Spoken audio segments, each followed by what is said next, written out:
Welcome student, this is your civics class 7, chapter 1, part 2.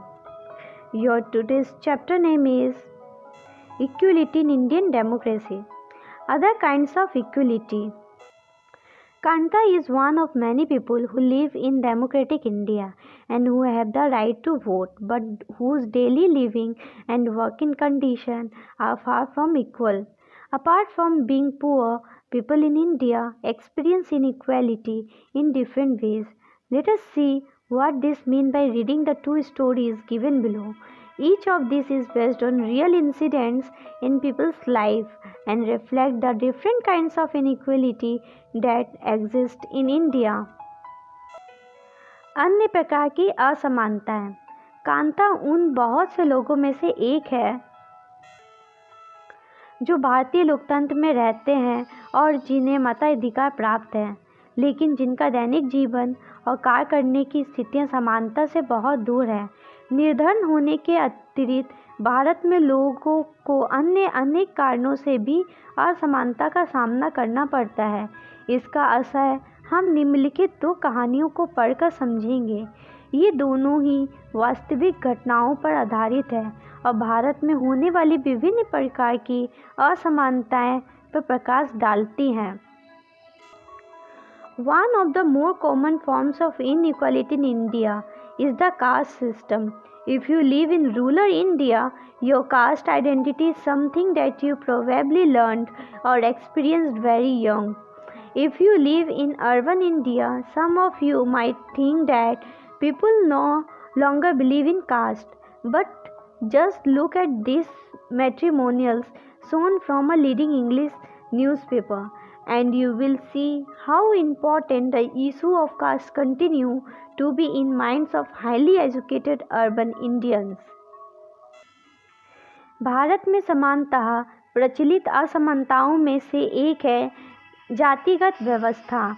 यदि आप ग्रामीण भारत में रहते हैं तो जातिगत पहचान का अनुभव शायद बहुत छोटे आयु में ही हो जाता है।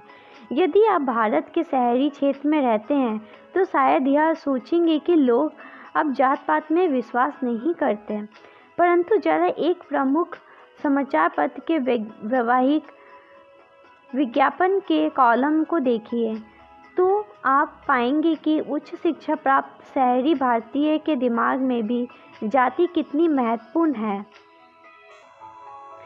Now let us read a story about the experience of a Dalit child attending school.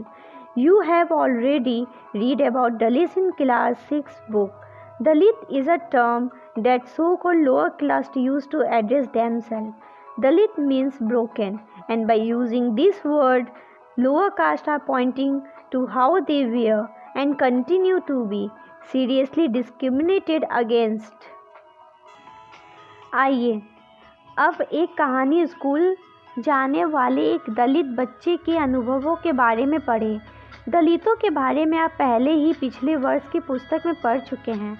दलित एक ऐसा शब्द है जो निचली कही जाने वाली जाति के लोग स्वयं को संबोधित करने के लिए प्रयोग में लाते हैं। दलित का अर्थ होता है कुचला हुआ या टूटा हुआ, और इस शब्द का इस्तेमाल करके दलित यह संकेत करते हैं कि पहले भी उनके साथ बहुत भेदभाव हुआ और आज भी हो रहा है।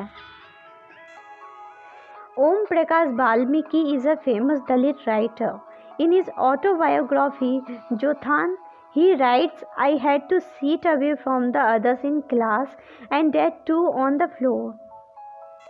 The mat ran out before reaching the spot I sat on. Sometimes I would have to sit way behind everybody, right near the door. Sometimes they would beat me without any reason. When he was in class 4, the headmaster asked Om Prakash to sweep the school and the playground. He writes, the playground was very larger than my small physique could handle, and in cleaning it, my back began to ache. My face was covered with dust had inside my mouth. The other children in my class were studying and I was sweeping. Om Prakash Valmiki 1950-2013 एक प्रसिद्ध दलित लेखक हैं। आपकी आत्मकथा जूठन में वे लिखते हैं, school में दूसरों से दूर बैठना पड़ता था, वह भी ज़मीन पर। अपने बैठने की जगह तक आते आते चटाई छोटी पड़ जाती थी। कभी कभी तो एकदम पीछे दरवाजे के पास बैठना पड़ता था, जहाँ से बोर्ड पर लिखे अक्षर धुंध से दिखते थे। कभी कभी बिना कारण पिटाई भी कर देते थे। जब वे कक्षा 4 में थे, प्रधान अध्यापक ने ओम प्रकाश से स्कूल और खेल के मैदान में झाड़ू लगाने को कहा। वे लिखते हैं, लंबा चौड़ा मैदान मेरे वजूद से कई गुना बड़ा था, जिसे साफ करने में मेरी कमर दर्द करने लगी थी। धूल से चेहरा सिर अट गया था, मुंह के भीतर धूल घुस गई थी। मेरी कक्षा में बाकी बच्चे पढ़ रहे थे और मैं झाड़ू लगा रहा था। Headmaster was sitting in his room and watching me. I was not even allowed to get a drink of water. I swept the whole day from the doors and windows of the schoolrooms. The eyes of the teacher and the boys saw this spectacle. Om Prakash was made to sweep the school and the playground for the next couple of days, and this only came to an end when his father, who happened to be passing by, saw his son sweeping. He confronted the teacher and then walking away from the school, holding Om Prakash's hand. He said loudly for all of them to hear, "You are a teacher, so I am leaving now. But remember this much, master. He will study right here in this school, and not just him, but there will be more coming after him." Headmaster अपने कमरे में बैठे थे, लेकिन निगाह मुझ पर टिकी थी। पानी पीने तक की इजाज़त नहीं थी। पूरा दिन मैं झाड़ू लगाता रहा। स्कूल के कमरों की खिड़की दरवाज़ों से मास्टरों और लड़कों की आंखें छिपकर तमाशा देख रही थी।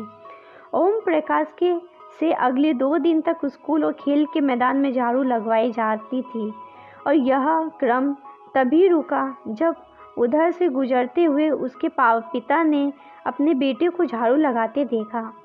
उन्होंने शिक्षकों का साहसपूर्वक सामना किया और ओम प्रकाश का हाथ पकड़कर स्कूल से बाहर जाते हुए ऊंचे स्वर में सबको सुनाते हुए कहा, "मास्टर हो इसलिए जा रहा हूँ, पर इतना याद रखिए मास्टर, ये नहीं यही पढ़ेगा इसी मदरसे में, और यूँ ही नहीं, इसके बाद और भी आवेंगे पढ़ने को." So you see how inequality exists in urban India. This is the end of this video. We will continue the next story in next video. In next video, we talk about how inequality exists in another way in India. If you have any doubt, please let us know. We will try to clear your doubts in another video. अगर आपको कोई संदेह है तो कृपया करके हमें बताइए। हम अगले वीडियो में आपके संदेह को दूर करने का प्रयास करेंगे।